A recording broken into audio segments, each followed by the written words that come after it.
مثل السعودية هي نطاق شبابيا فيها، والميزة الجيدة أنهم شباب واعي قوي لديه طموح رائع، مثقف متعلم بشكل جيد مبدع لديه قيم عالية. Saudi Arabia has changed almost beyond recognition over the past decade.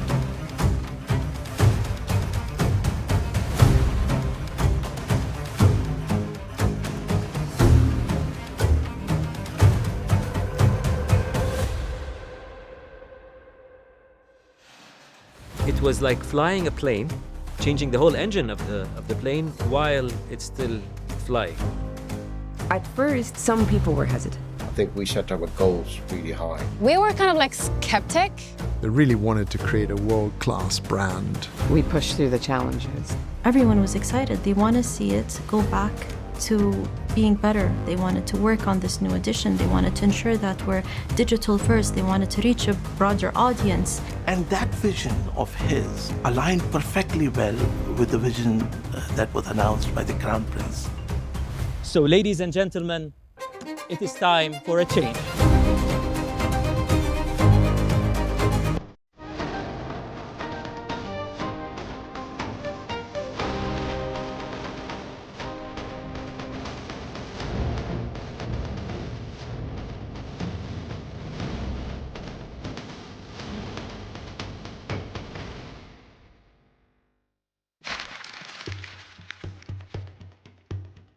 Back in the 70s, and after the Ramadan War ended in 1974, the late Sheikh Kamal Adham and I were then advisors to the late King Faisal on issues of coordination with Egypt and other countries.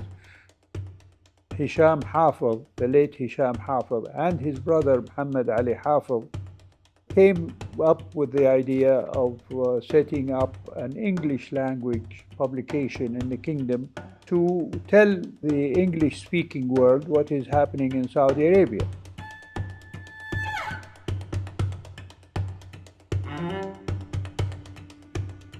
The Egyptians and the Israelis and the Americans, they just started their dialogue about that before the Camp David, and the region was in a big chaos more than what we see today.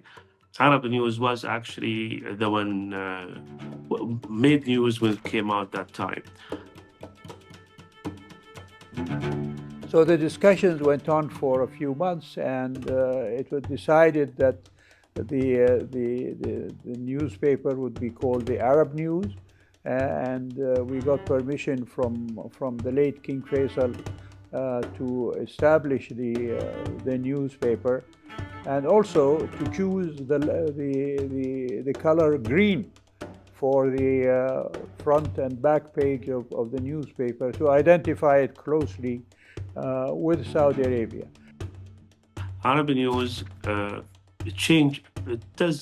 has changed the region, the media landscape, from the way it was launched in the 70s till today, because after the Arab News came out, the company, the SRMG, decided to go ahead and launch Al-Sharq Al-Awsat, the Arabic sister, and then we have another, chain of sisters and brothers of all the publications.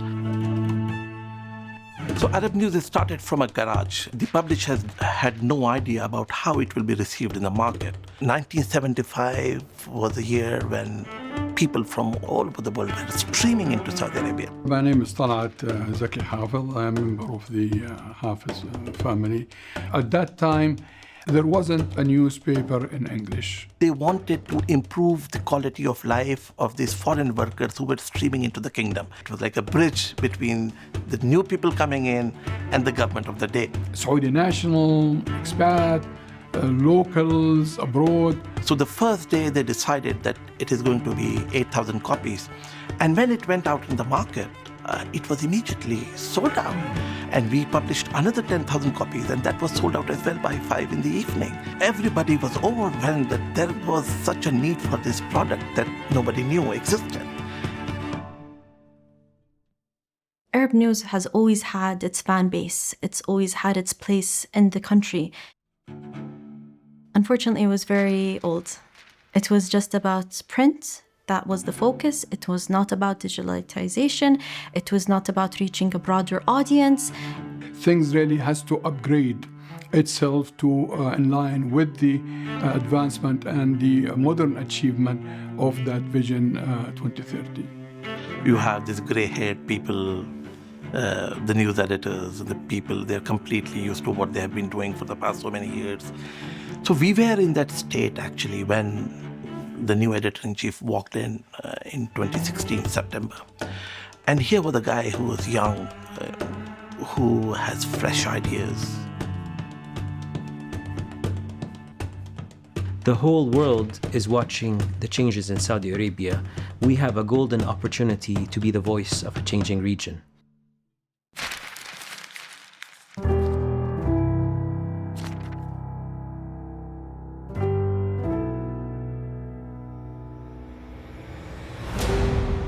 My name is Faisal Abbas. I'm the editor-in-chief of Arab News.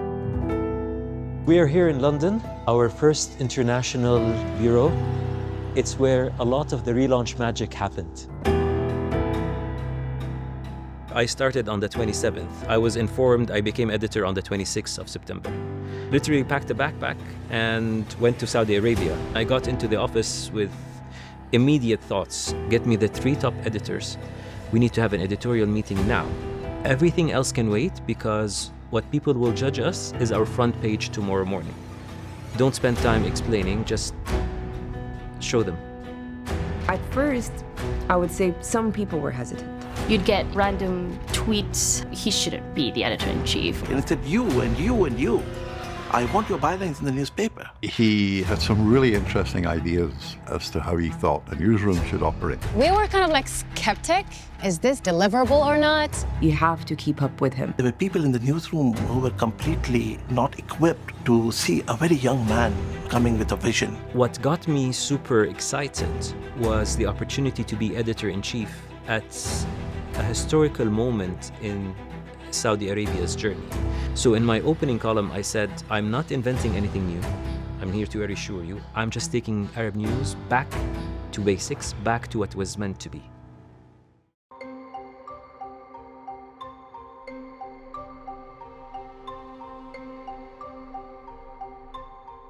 I remember very well, it was the debate between Hillary Clinton and Donald Trump, which was perfect to refocus Arab News' first page to talk about what was the Arab verdict about the presidential debate.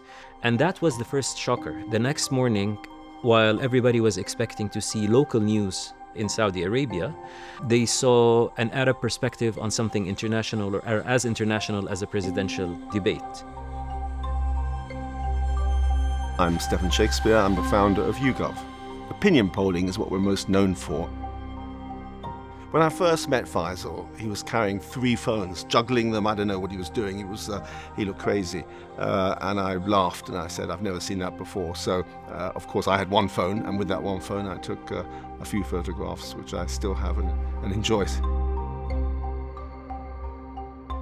We partnered up with YouGov in order to give that political polling aspect in the region, which was sorely lacking. The first poll we ever ran for Arab News about how people in the region would vote for Clinton or Trump. And we took no sides. We put the news as it was. It was picked up by almost every single publication, including the CNN and the BBC and the Guardian and the Independent and the New York Times and the Washington Post. I'm Chris Doyle. I'm the director of the Council for Arab-British Understanding. Chris Doyle is somebody I really respect and always looked up to. We do the exact same job, but in different methods. So he's a lobbyist. I'm a journalist. We do a huge amount of work with British members of Parliament and the Lords. Faisal and I discussed doing an opinion poll after Arab News had conducted one in the United States. And it's always been an interest for us at CARBU to get a better handle on just exactly where British public opinion was on the Middle East. We were established back in 1967, and at the time there was an opinion poll that showed that 98% of the British public claimed to know little or nothing about the Arab world.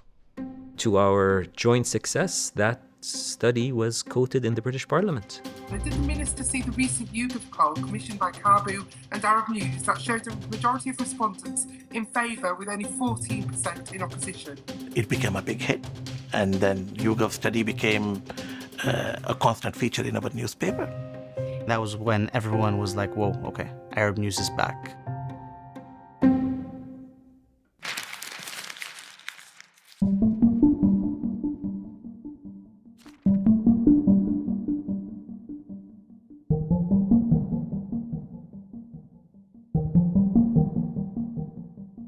Part of being editor-in-chief is also to be able to read between the lines, because nobody tells you what you should and shouldn't do. You are paid what you are paid to write, to manage, but also for your judgment.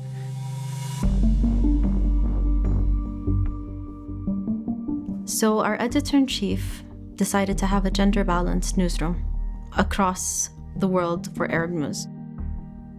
The newsroom had a bit of, like the rest of Saudi, almost an invisible barrier that people were eager to get over.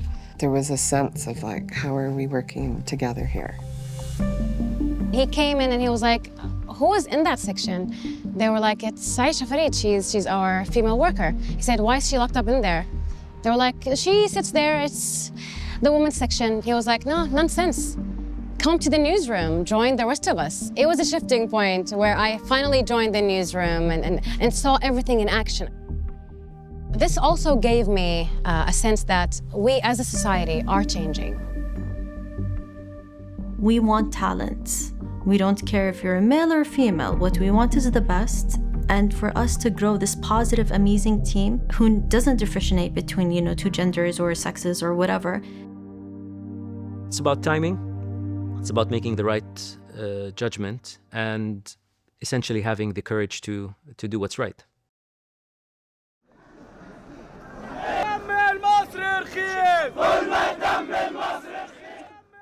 For instance, the first time we chose to publish an image of a cross, it was December 2016. I had been in the job for 3 months. People were almost in disbelief and probably expected me to be fired the next day. There was an attack on a Coptic church in Cairo, and Muslims came together to form a human chain to protect that church. And for me, it was the moment to pounce.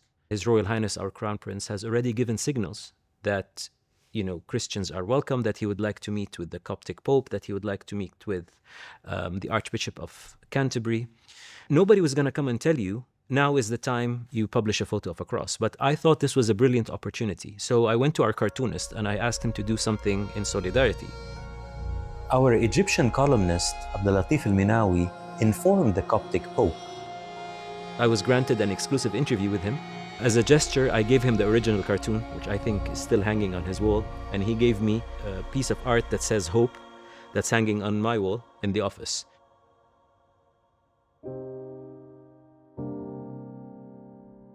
We did a big splash on women being allowed to drive in Saudi Arabia. And yes, it was big news, but that was just the tip of the iceberg.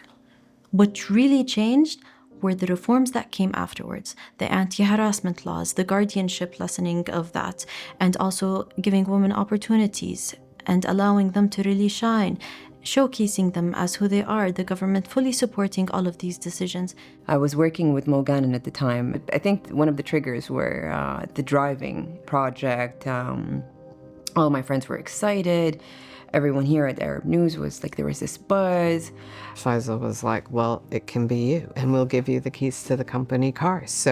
And I'll be in the passenger seat with you. So, Mo, how does it feel being one of the first women to drive in Saudi Arabia? feels pretty amazing, I have to say. It's like being part of history.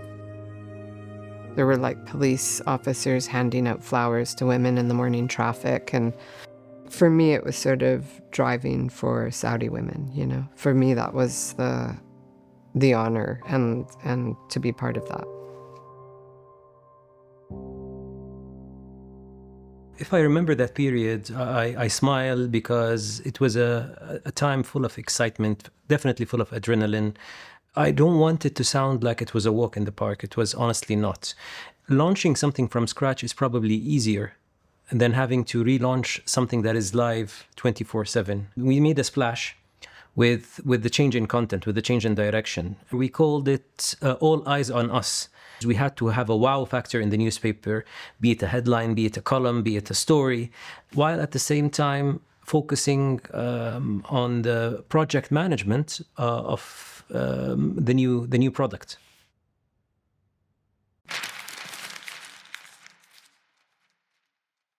A product is owned by the manufacturer. A brand is owned by the consumers or by the people. And that's very powerful. That's a very powerful statement. Shifting gears or shifting direction, if it's not done smoothly, if it's not done in accordance with the brand core values, if it's not done with a lot of explanation, can backfire.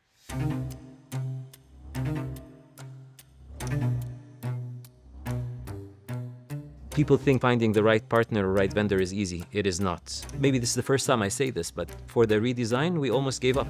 Frank Kane, a senior columnist, says, I know this guy called Juan, Innovation. I'll be honest.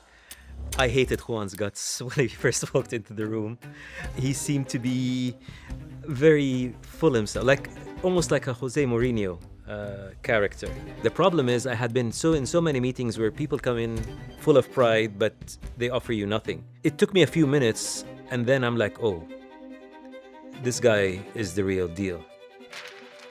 My name is Juan Señor, and I'm the president of Innovation Media Consulting. We're all former journalists. We are people who've worked in newsrooms, so we all know the news business intimately. Our real expertise is to do content-driven transformations in terms of products, in terms of workflows, in terms of business models, to legacy news brands. News brands have personalities, they have ethos, and people see that ethos. The Economist speaks of intelligence. The Guardian has a progressive attitude. Telegraph or the Daily Mail, they got their own tone, which is very clear. While sitting with Juan, he's like, I need to give you some honest advice. We can help you up to the relaunch. We can create that wow factor for you. But you need a brand guardian to continue with you. Because the moment we leave, people tend to keep their habits, so things are going to be shifting back. And you're going to be too busy focusing on the editorial, on the content, to tell people, actually, this is not the right size, or not the right color, or not the right tone of color, or not the kind of right type of paper. I am Simon Khalil, and I am Global Creative Director of Arab News. Creative Director is overseeing the look and feel of the whole newspaper, digital and print, working on special projects and commissioning illustrators, animators, videographers, and pulling all of that rich narrative together. So I'd been designing at the Telegraph for many years in various different roles. The Telegraph is a well-oiled machine. When news happens, it's amazing how that infrastructure just tightens and focuses and produces complex news very, very well. Arab News, on the other hand, had huge numbers, millions of followers on social media, millions of readers around the world, but not the infrastructure or the structure itself to be able to display that news in a really engaging and visually appealing way. So the first thing Faisal said to me is, are you crazy enough to join Arab News? And it's safe to say I was. When we arrived at Arab News, it was very much a brand stuck in its beginnings. It had not really evolved to the new world that was all around it. The worst thing we could possibly do is alienate our readers because we're implementing the wrong type of redesign, which is not enhancing their engagement with a brand that they've been reading for most of their lives. Juan understood that straight away. He understood who Arab News was, what they stood for, and the right way to approach this redesign. When we first talked to Faisal about the project, he said something that is very classic of Faisal, which is, I want to do this quickly, but without rushing. And that's indeed what we did. Juan and his team sat with me and said, we've never worked really with a Saudi media outlet before. Are there any restrictions, anything we should be wary about? He retorted that the only boundary was not to win an award. I want Arab News to win first prize at the next World Association of Newspaper in the category of relaunches. Normally, transforming a brand as deep as we did with Arab News would take 2 to 3 years. But the whole process lasted 12 months, which is quite unusual. We had to work, I remember, through Christmas 2017 to be sure to make the deadline of launching in April 2018. It was crucial for me as a creative director, working for Arab News, to compete with the typical news brands around the world that we associate with great design. The Guardian, the New York Times, Die Zeit, the Telegraph. The project was not just, let's make a website, let's just do a much more elegant newspaper. It was really about how do we make this brand digital first. We need to completely change the workflows. This needs to be story first, and then how do we prepare it? Is this a text-based story? Is this an infographic? Is this a timeline? Is this a podcast? Is this a newsletter?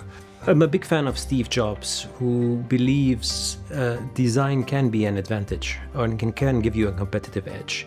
So my brief to Juan and the agency was, look, we know the design is a bit outdated.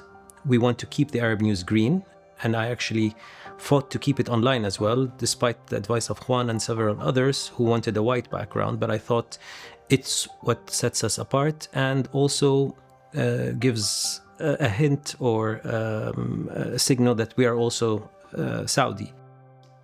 So one of the suggestions that we had is we make the background green, which a lot of people involved thought was a pretty out there idea and was it going to work. The legendary Saudi editor-in-chief, Uthman al-Umair, has a famous saying. He says the words for editor-in-chief, Ra'is Tahrir, and justifier-in-chief, Ra'is Tabrir, in Arabic sound almost identical. And he's like, I spend a lot of my time being Ra'is Tabrir, or justifier-in-chief, rather than editor-in-chief. I shield the team from having to deal with internal politics within the group. I was lucky that we had on the board an editorial legend like Abdurrahman al-Rashid, our chairman, His Highness Prince Badr, who eventually became the culture minister, was very empowering, was very into details, was able to listen. That made it a lot smoother to do my job as justifier-in-chief. In the entire project, I recall the logo being the most difficult one to accept. It doesn't have that Arab calligraphy that was expected of a news brand or record in the kingdom. Influential voices didn't really accept such a big, deep change. Just changing the masthead alone was blasphemy for some members of the board. You need to listen to those comments, convince them and convert them to your model. In a traditional, more Western design, you wouldn't have these little streaks of white within the font, but this is a bit of a wink at its old classic Arabic design, to just have these little strokes almost painted white above the letters that just give you a bit of a recall of Arab calligraphy, which is so beautiful and so elegant. We included new narratives, new genres, new themes, beautifully presented and very impactful in terms of its language and its proposition. There's a lot of green space which calms you down. There's one single picture-driven story just above the fold, an editorial in the front page. And then as you go below the fold, you prioritize your stories. The bullet points that summarize it, a fact. This is a much more elegant proposition. I remember people's eyes just wide open and very much instinctively Faisal and the other saying, that's it, you got it, this is perfect. When we saw the masthead, we were like, oh, this is like a breath of fresh air. Totally new. A newspaper that looked jazzier, or if I may use the word sexier. Something that we in the newsroom never thought of, or never thought was possible.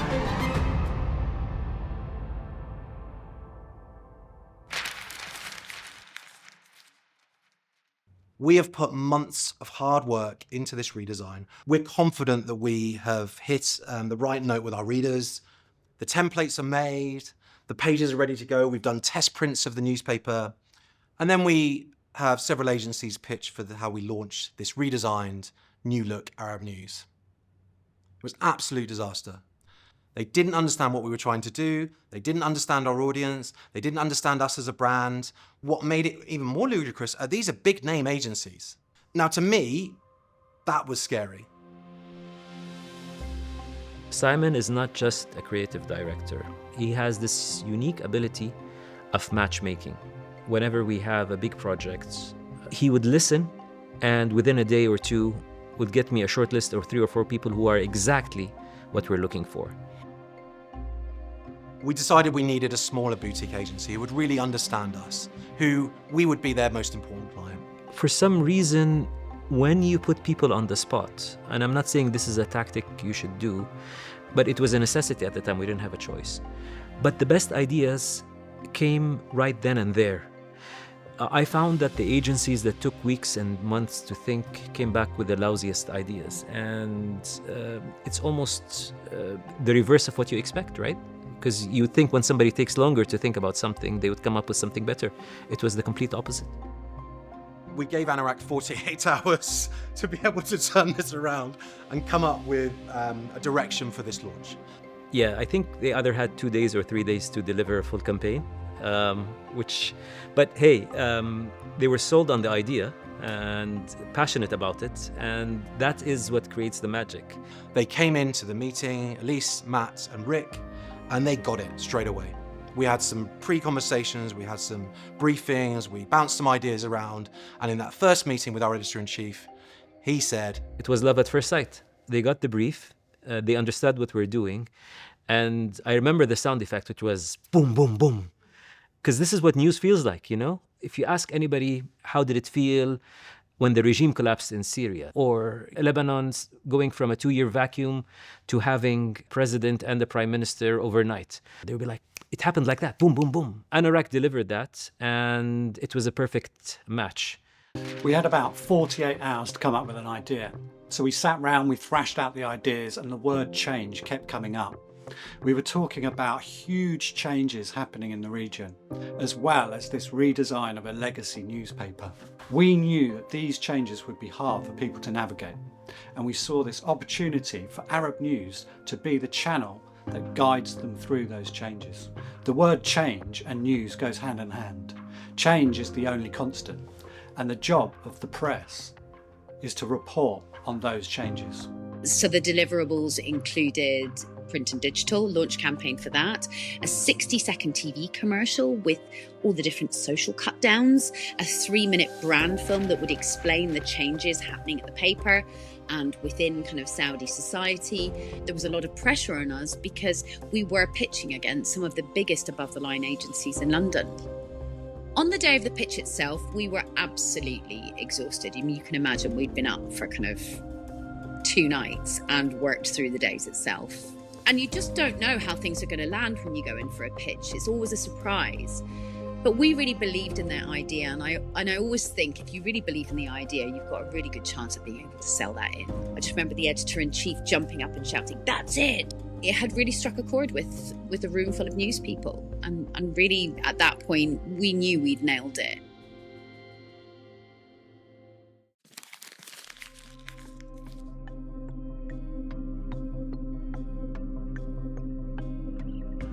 We're here this morning for me to understand what happened that night of the relaunch event.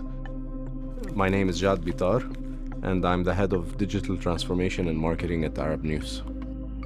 It was absolutely ram-packed out here. While you were out there, Yes.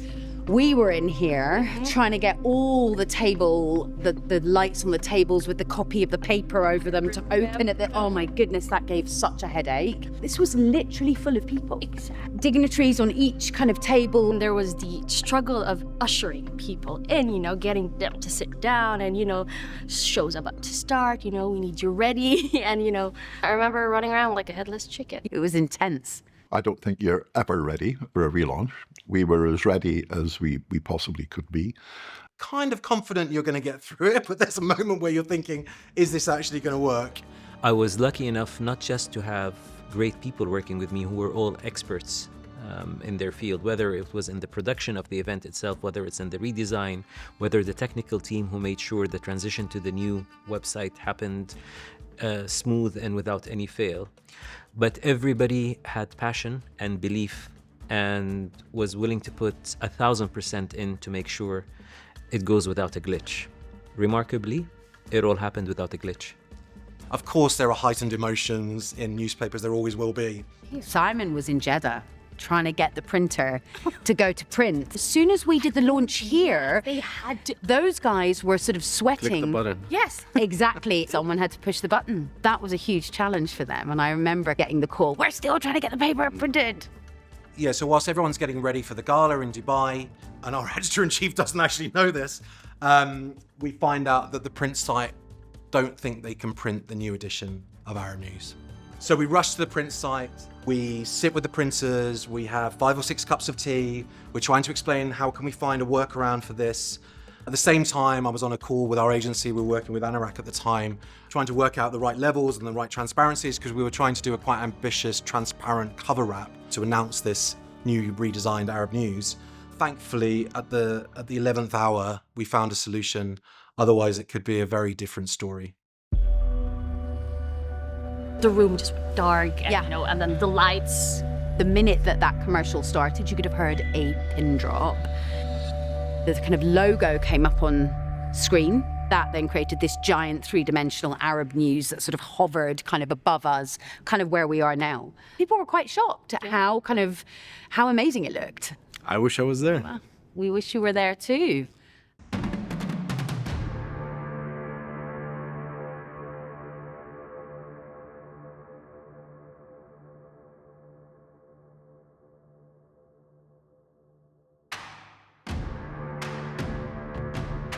This was not just a makeover. What people see is a change in masthead and a change in design.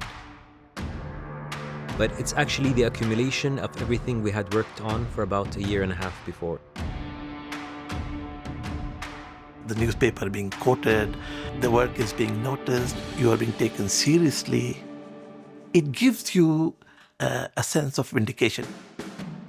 It's a privilege to have representatives here this evening from Arab Media Forum, and not just any representative either, but Her Excellency Muna Al-Mari, who launched the forum in 2001. It's been going from strength to strength ever since.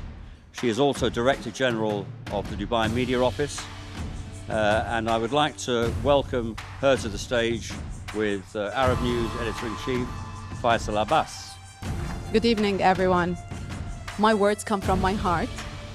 Khalid Al-Ma'ina is not only a good friend to me as a person, but also to the Arab Media Forum. He's a member of the Arab Journalism Award, and we're so proud to have him for the past 17 years as an active member of this big event. Congratulations, sir. I'm so proud to present this award to you. Thank you very much. And please accept this award, Khalid Al-Ma'ina.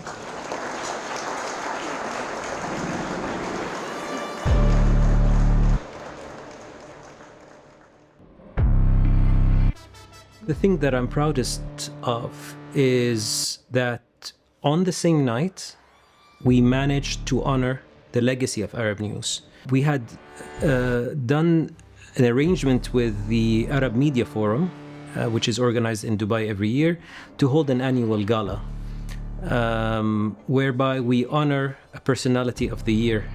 And for that year, we chose Khalid Al-Ma'ina, one of my predecessors who served 2 terms, almost 25 years. And to many in the newsroom, he is the father of the newsroom. Peter Jennings once asked me, how do you describe your job as an editor in Saudi Arabia? I said, it's like a man trying to dance the rock and roll in the lambada without shaking his hips. Now, Faisal, so you got to shake your hips, or you got to dance without shaking. I truly believe that a newspaper, an organization is all about people. Arabic, they say, لكل زمن دولة ورجال. For every period, there are states and there are men. Today, Faisal Abbas is the man. It's been a great pleasure once again, and we wish Arab News and Faisal Abbas a great future. When Faisal took the stage beside the former editor, Khalid Al-Maina, it represented Faisal himself coming in as a newcomer and Saudi Arabia's change to modernity and reform. On April 1st, our front page read the end of Arab News. Many people thought it was April's Fool. At Arab News, we don't do April's Fool and we don't do fake news. The countdown continued and we have now reached the moment of the reveal. After we saw earlier how Arab News is becoming the voice of a changing region, we realized that we cannot be the voice of a changing region if we are not willing to change ourselves. So, ladies and gentlemen, it is time for a change. Embrace the change.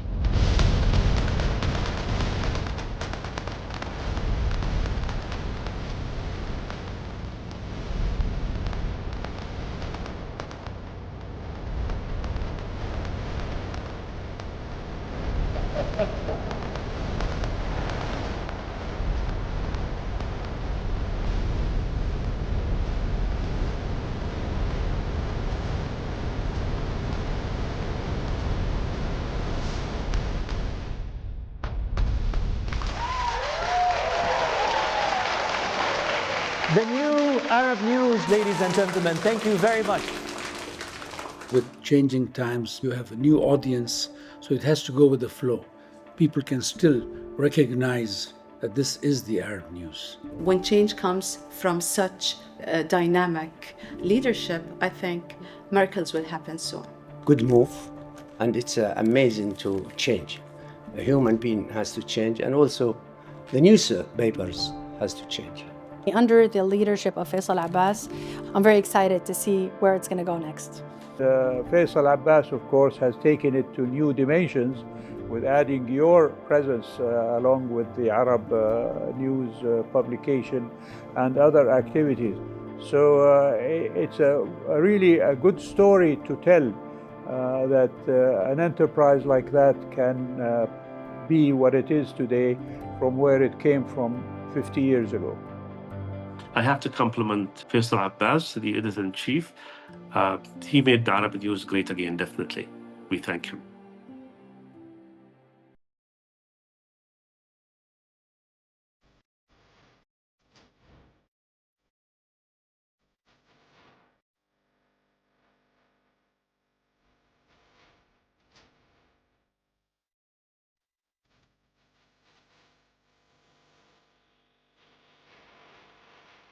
President Zelensky, thank you for joining us on Frankly Speaking. Welcome to the Main Man Show. We are coming to you from our studios in the Kingdom. And welcome to the Rayhan and Nia radio show. I see the launch of the Pakistan edition of Arab News as a sign, a portent of a more connected, peaceful, normal Pakistan. We hope that this venture will be very successful into the future. Je me réjouis de l'honneur qui m'est fait de procéder au mot d'ouverture à la cérémonie de lancement d'une version française dans le journal saoudien Arab News. The thing I'm most proud of the whole relaunch exercise and the whole redesign is if we manage to move the needle a little bit about correcting wrong impressions about our country, about Saudi Arabia, by using facts. I mean, I keep telling people we're not a PR agency. We only publish facts. Then it's mission accomplished.